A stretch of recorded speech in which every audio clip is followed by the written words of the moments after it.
दोस्तों, आप सभी का तहे दिल से स्वागत है प्रिपरेशन डेज में। और आज हम बात करने वाले हैं importance of consistency in government jobs. याद रखिए, अगर आप कंसिस्टेंट नहीं हैं अपनी तैयारी में, आपका सिलेक्शन नहीं होना है।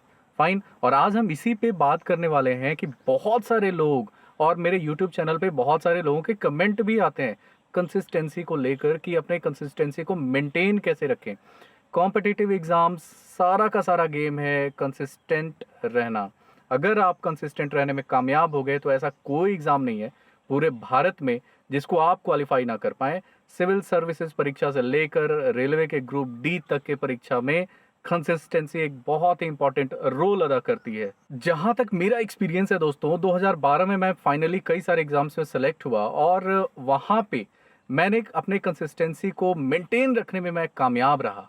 और क्या वो रीज़न थे जिसके कारण मैं कंसिस्टेंसी को मेंटेन रखने में कामयाब रहा, आज मैं उसकी बात करने वाला हूं।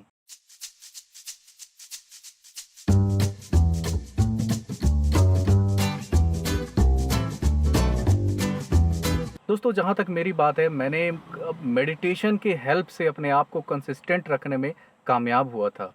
पटना में मेरी पढ़ाई हुई थी और मैंने अपनी सारी की सारी तैयारी पटना में किया था। और वहाँ पे एक बहुत ही बढ़िया सा ग्रुप था, जहाँ पे हम आप जैसे लोग जो तैयारी करते थे वो 100 से 200 बच्चों का ग्रुप था और बहुत ही एम्बिशियस ग्रुप था, जिसमें कई सारे स्टूडेंट्स एमबीबीएस, कई सारे स्टूडेंट्स सिविल सर्विसेज एग्ज़ाम, कई सारे students railways, banking, staff selection commission जैसे अलग अलग एग्ज़ाम्स में सेलेक्ट हुए थे। और वो उन एम्बिशियस लोगों का ग्रुप। और उनका एक ख़ास बात था दोस्तों, वो हर संडे के संडे लगभग 1 से 2 घंटे के लिए मिलते थे और उन 2 घंटों में मेडिटेट करते थे। सुबह का टाइम होता था, सुबह 8 से लेकर 10। और मेडिटेशन, और उस ग्रुप का एक और नियम ये था कि सुबह 3 बजे उठकर आपने 1 घंटा मेडिटेशन करना है।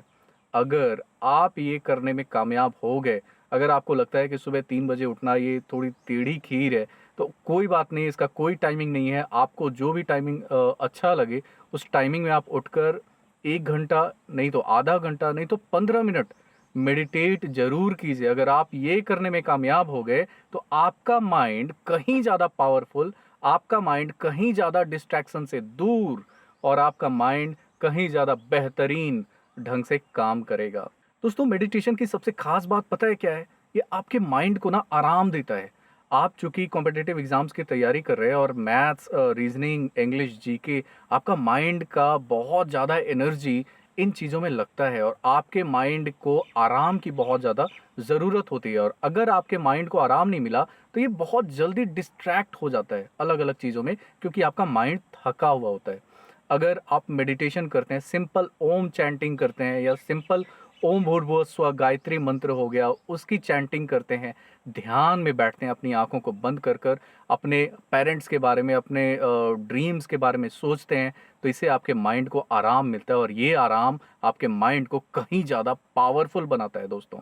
अगर आप इसी तरह से अपने आप को मेंटेन रखने में कामयाब हो गए, योगा करने में कामयाब हो गए। कहते हैं ना, किसी भी आदत को लगाने के लिए 21 दिन का प्रैक्टिस बहुत ज़्यादा ज़रूरी होता है।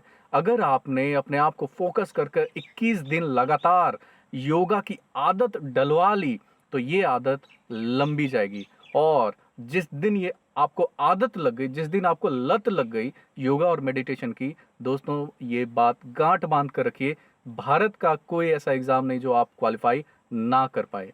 मेडिटेशन मोस्ट इम्पॉर्टेंट पार्ट होता है आपकी तैयारी का। आपको ये सलाह दिया जाता है कि आप मेडिटेशन पर ज़रूर ध्यान दें। ये आपको कंसिस्टेंट करेगा, ये आपको सेलेक्ट करवाने में बहुत ही ज़्यादा इम्पॉर्टेंट रोल अदा करेगा।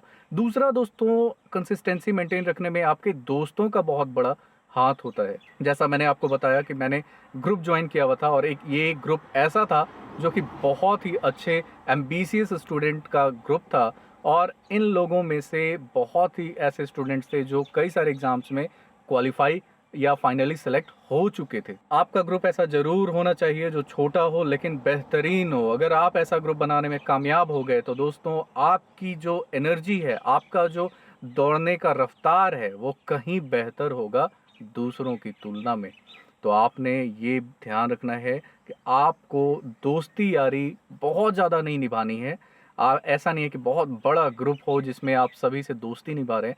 आपको फ़ोकस रहना है, लेकिन जिन दोस्तों से भी आपकी बात होती हो, उन दोस्तों में क्वालिटी मैटर ज़रूर करना चाहिए। आप इन लोगों को चुनिए बहुत ही ध्यान से, क्योंकि ये लोग या तो आपको बना सकते हैं या फिर हमेशा के लिए बर्बाद कर सकते हैं। दोस्तों, आज का ये वीडियो मेरा पर्सनल एक्सपीरियंस आपके लिए था।